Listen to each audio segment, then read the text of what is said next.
new diet called the Prudent Diet. The panel said heart disease was out of control, and this diet would save lives. Corn oil, margarine, cold cereal. These were supposed to replace the foods our grandparents thrived on: butter, beef tallow, lard, beef, and eggs. But one panel member, Dr. Dudley White, said, hold on.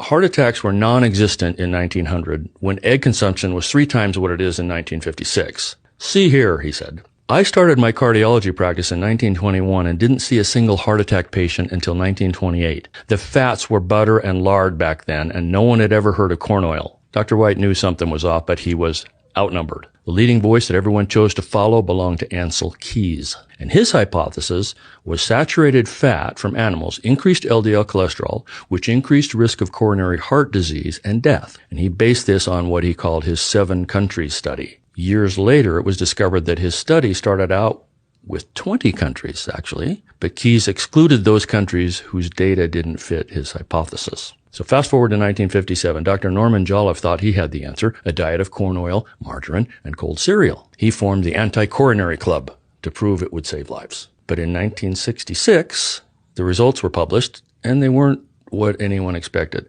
The Prudent Diet group had lower cholesterol, sure, but here's the kicker. 8 people on that diet died of heart disease. And the control group, the ones eating meat 3 times a day, not a single death. So what happened? The science was clear. The message was buried. Dr. Jolliffe himself passed away in 1961, not from heart disease, but from a clot, nonetheless, while following the very diet he promoted. And his obituary said he died of complications of diabetes. The takeaway: don't let history repeat itself. Real, whole foods, like butter, eggs, and meat, are not the enemy. It's time to rethink what we've been told about fats and heart health. Trust your instincts and look to the wisdom of the past, because sometimes the best way forward is to go back.